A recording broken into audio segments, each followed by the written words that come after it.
ಎಲ್ಲರಿಗೂ ನಮಸ್ಕಾರಗಳು. ನಾನು ನಿಮ್ಮ ಅಶೋಕ್ ಎಫ್ ದೊಡಮನಿ. ವಚನಗಳಲ್ಲಿ ಕೃಷಿ ವಿಜ್ಞಾನ ಯೂಟ್ಯೂಬ್ ಚಾನಲ್ಗೆ ಹಾರ್ದಿಕ ಸ್ವಾಗತ. ಕಾಡ ಸಿದ್ದೇಶ್ವರವರು ತಮ್ಮ ವಚನದಲ್ಲಿ ಪಶುಗಳ ಹುಲ್ಲು ಮೇಯುವಿಕೆ ಹಾಗೂ ಅವುಗಳ ಮೇವಿನ ಆಹಾರ ಕುರಿತು ವೈಜ್ಞಾನಿಕ ವಿಶ್ಲೇಷಣೆ ಕಾಣಬಹುದು.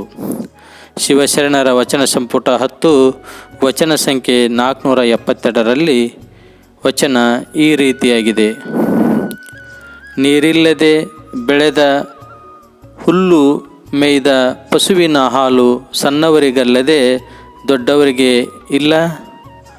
ಒಣ ಹುಲ್ಲು ಮೇಯ್ದ ಪಶುವಿನ ಹಾಲು ಬಡವರಿಗಲ್ಲದೆ ಬಲ್ಲಿದರಿಗಿಲ್ಲ. ಕಾಡನೊಳಗಾದ ಶಂಕರ ಪ್ರಿಯ ಚನ್ನ ಕದಂಬ ಲಿಂಗ ನಿರ್ಮಾಯ ಪ್ರಭುವೆ. ಆಧುನಿಕ ಹೈನುಗಾರಿಕೆಯಲ್ಲಿ ಹಸುವಿನ ಹಾಲಿನ ಪ್ರಮಾಣ ಮತ್ತು ಕೊಬ್ಬಿನ ಅಂಶಗಳ ಬಗ್ಗೆ ಸಾಕಷ್ಟು ಸಂಶೋಧನೆಗಳಾಗಿವೆ. ಹಸಿರು ಹುಲ್ಲು ಮೇವನ್ನು ತಿನ್ನುವ ಮತ್ತು ಅದರಿಂದ ಹೆಚ್ಚು ಹಾಲು ನೀಡುವ ಜರ್ಸಿ HF ತಳಿಗಳಲ್ಲಿ ಇಳುವರಿಗೆ ಹೋಲಿಸಿದಾಗ ತುಲನಾತ್ಮಕವಾಗಿ ಕೊಬ್ಬಿನ ಅಂಶ ಅಂದರೆ ಬೆಣ್ಣೆಯ ಪ್ರಮಾಣ ಕಡಿಮೆಯಾಗುತ್ತದೆ. ಹಸಿರು ದಿನ ಅಂದರೆ ಮಳೆಗಾಲದ ದಿನ ಎಲ್ಲ ಹೈನದ ದನಗಳ ಹಾಲಿನ ಇಳುವರಿಯಲ್ಲಿ ಹೆಚ್ಚಳವಾಗುತ್ತದೆ. ಆದರೂ ಪ್ರತಿ ಲೀಟರಿನಲ್ಲಿರುವ ಕೊಬ್ಬು ಅಥವಾ ಬೆಣ್ಣೆ ಅಂಶ ಕಡಿಮೆಯಾಗುತ್ತದೆ. ಒಣ ಮೇವಿನ ಮೇಲೆ ಮಾತ್ರ ಸಾಕಲಾಗುವ ಅಂದರೆ ಅನ್ಯ ಹಿಂಡಿ ಪದಾರ್ಥ ನೀಡದ ಹೈನದ ದನಗಳಲ್ಲಿ ಇಳುವರಿಗೆ ಹೋಲಿಸಿದಾಗ ಜಿಡ್ಡಿನ ಅಂದರೆ ಬೆಣ್ಣೆಯ ಪ್ರಮಾಣ ತುಸು ಜಾಸ್ತಿ ಇರುತ್ತದೆ. ಈ ವೈಜ್ಞಾನಿಕ ಅಂಶವನ್ನು ಬೇರೊಂದು ಪ್ರಸಂಗಕ್ಕೆ ರೂಪಕವಾಗಿ ಅಳವಡಿಸಿ ನಿರ್ಮಾಯ ಪ್ರಭುವೆ ಅಂಕಿತದಿಂದ ವಚನಗಳನ್ನು ರಚಿಸಿರುವ ಕಾಡ ಸಿದ್ದೇಶ್ವರರವರು ಪಶುಗಳ ಆಹಾರ ಮೇಯುವಿಕೆ ಹಾಗೂ ಆಹಾರದ ಮಹತ್ವ ಕುರಿತಂತೆ ಮಾಡಿರುವ ವೈಜ್ಞಾನಿಕ ಚಿಂತನೆ ಅಮೋಘವಾದದ್ದು. ಇಂದಿನ 20ನೇ ಶತಮಾನದ ಹಾಲು ಉತ್ಪಾದನೆಯ ವೈಜ್ಞಾನಿಕ ಕ್ಷೀರಕ್ರಾಂತಿಯ ಹರಿಕಾರ ಡಾಕ್ಟರ್ ವರ್ಗೀಸ್ ಕುರಿಯನ್ ಇವರಿಗಿಂತಲೂ ಪೂರ್ವದಲ್ಲಿ ಕಾಡ ಸಿದ್ದೇಶ್ವರರವರು ತಮ್ಮ ವಚನ ಬರಹದಲ್ಲಿ ದಾಖಲಿಸಿದಂತೆ ವಿವಿಧ ತೆರನಾದ ಮೇವು ಮತ್ತು ಅವುಗಳ ಪೌಷ್ಟಿಕಾಂಶ ಪ್ರಮಾಣವು ಹಾಲಿನ ಉತ್ಪಾದನೆ ಮತ್ತು ಗುಣಮಟ್ಟದಲ್ಲಿ ಆಗುವ ಅದರ ಪ್ರಭಾವವನ್ನು ನೂರಾರು ವರ್ಷಗಳ ಹಿಂದೆಯೇ ಹೈನುಗಾರಿಕೆಯಲ್ಲಿನ ಪಶು ಆಹಾರ ತಂತ್ರಜ್ಞಾನದ ವಿಷಯ ಜ್ಞಾನ ಕಂಡುಕೊಂಡಿರುವುದನ್ನು ಈ ವಚನ ನಮಗೆ ಮನವರಿಕೆ ಮಾಡಿಕೊಡುವುದು. ಹೈನುಗಾರಿಕೆಯು ಈಗ ಪಶುಪಾಲನೆ ಮತ್ತು ಪಶು ವೈದ್ಯಕೀಯ ವಿಜ್ಞಾನಕ್ಕೆ ಸಂಬಂಧಿಸಿದ ದೊಡ್ಡ ಶಾಖಾ ವಿಜ್ಞಾನವಾಗಿ ಹೊರಹೊಮ್ಮಿದೆ. ಹಾಲು, ಮೊಸರು, ಮಜ್ಜಿಗೆ, ಬೆಣ್ಣೆ, ಕವಾ, ಐಸ್ ಕ್ರೀಮು ಮುಂತಾದ ಹಾಲಿನ ಮೌಲ್ಯವರ್ಧಿತ ಉತ್ಪಾದನೆಗಳಿಂದಾಗುವ ಹೆಚ್ಚು ಆರ್ಥಿಕ ಲಾಭ ಮನಗೊಂಡು ಎಲ್ಲಿಲ್ಲದ ಮಹತ್ವ ಸಿಗುತ್ತದೆ.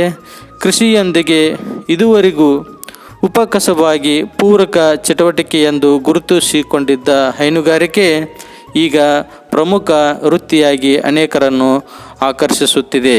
ನೀರಿಲ್ಲದೆ ಬೆಳೆದ ಹುಲ್ಲು ರಸಭರಿತವಾಗಿರದಿದ್ದರೂ ಅಧಿಕ ಪೋಷಕಾಂಶಗಳಿಂದ ಕೂಡಿರುತ್ತದೆ ಎನ್ನುವುದು ವೈಜ್ಞಾನಿಕ ಸತ್ಯ. ಆದರೆ ವಿಪರ್ಯಾಸವೆಂದರೆ ಬಹುಶಃ ತಪ್ಪು ತಿಳುವಳಿಕೆಯಿಂದ ದೊಡ್ಡವರು ರಸಭರಿತವಾಗಿ ನೀರಾವರಿಯಲ್ಲಿ ಬೆಳೆದ ಹಸಿ ಹುಲ್ಲು ಮೇಯ್ದ ಹಸುವಿನ ಹಾಲನ್ನು ಉಣ್ಣುತ್ತಾರೆ. ಆದರೆ ಬಡವರು ನೀರಿಲ್ಲದೆ ಬೆಳೆದ ಹಾಗೂ ಹುಲ್ಲನ್ನು ಮೇಯ್ದ ಪಶುವಿನ ಹಾಲನ್ನು ಉಣ್ಣುವುದು ಬಡವರ ಭಾಗ್ಯವಲ್ಲದೆ ಮತ್ತಿನ್ನೇನು ಎನ್ನಬೇಕೆಂದು ಕಾಡ ಸಿದ್ದೇಶ್ವರ ವಚನಕಾರರು ಪಶುಗಳ ಮೇಯುವಿಕೆ ಆಹಾರ ಕುರಿತಂತೆ ಮಾಡಿರುವ ಟಿಪ್ಪಣಿ ಸ್ವಾಗತಾರ್ಹ. ಪ್ರಾಣಿ ಆಹಾರಶಾಸ್ತ್ರದ ಪಠ್ಯಪುಸ್ತಕಗಳಾದ ಮ್ಯಾಕ್ಡೊನಾಲ್ಡ್ ರವರ ಅನಿಮಲ್ ನ್ಯೂಟ್ರಿಷನ್ ಹಾಗೂ DV ರೆಡ್ಡಿಯವರ principles of animal nutrition and feed ಟೆಕ್ನಾಲಜಿಯಲ್ಲಿಯೂ ಸಹ ಒಣಹುಲ್ಲು ತಿಂದಂತಹ ಹಸುಗಳು ಹೆಚ್ಚು ಕೊಬ್ಬಿನಾಂಶವಿರುವ ಕಡಿಮೆ ಹಾಲು ನೀಡುವ ಕುರಿತು ಉಲ್ಲೇಖಿಸಲಾಗಿದೆ. ರಸಮೇವು ಅಂದರೆ ಒಣ ಮತ್ತು ಹಸಿ ಮೇವಿನ ಮಿಶ್ರಣ. ಮೇಯ್ದ ಹಸುಗಳು ಒಣ ಮೇವನ್ನು ಮಾತ್ರ ಮೇಯ್ದ ಹಸುಗಳಿಗಿಂತ ಅಧಿಕ ಹಾಲು ಉತ್ಪಾದನೆಯ ಜೊತೆಗೆ ಸರಿಯಾದ ಪ್ರಮಾಣದ ಬೆಣ್ಣೆ ಅಂಶವಿರುವುದು ಕಂಡುಬಂದಿದೆ. ಒಣ ಹುಲ್ಲಿನಲ್ಲಿ ಪೌಷ್ಟಿಕಾಂಶಗಳು ಕಡಿಮೆ ಆದರೆ ನಾರಿನಾಂಶ ಹೆಚ್ಚು. ಆದ್ದರಿಂದ ಹಾಲು ಕಡಿಮೆ, ಬೆಣ್ಣೆಯ ಅಂಶ ಅಧಿಕ.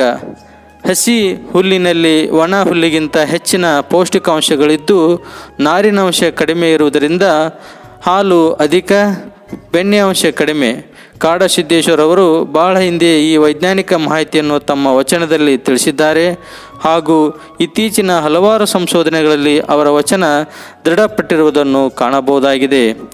ವಚನದಲ್ಲಿ ಅನುಭವ ಜ್ಞಾನ, ಸಾಂಪ್ರದಾಯಿಕ ಜ್ಞಾನ ಸಂಗ್ರಹವಿದೆ. ಅವುಗಳನ್ನು ವೈಜ್ಞಾನಿಕ ವಿಶ್ಲೇಷಣೆ ಮಾಡಿದಲ್ಲಿ ವಚನ ಸಾಹಿತ್ಯದ ಮೇಲೆ ಮತ್ತಷ್ಟು ಬೆಳಕು ಚೆಲ್ಲಬಹುದಾಗಿದೆ. ಈ ವಿಡಿಯೋ ನಿಮಗೆ ಇಷ್ಟವಾಗಿದ್ದರೆ ಲೈಕ್ ಮಾಡಿ, ಕಮೆಂಟ್ಸ್ ಹಾಕಿ ಹಾಗೂ ಎಲ್ಲ ರೈತ ಸಮುದಾಯಕ್ಕೆ ಶೇರ್ ಮಾಡಿ. ನಮ್ಮ ಯೂಟ್ಯೂಬ್ ಚಾನಲ್ ವಚನಗಳಲ್ಲಿ ಕೃಷಿ ವಿಜ್ಞಾನ ಸಬ್ಸ್ಕ್ರೈಬ್ ಮಾಡಿಕೊಳ್ಳಿ.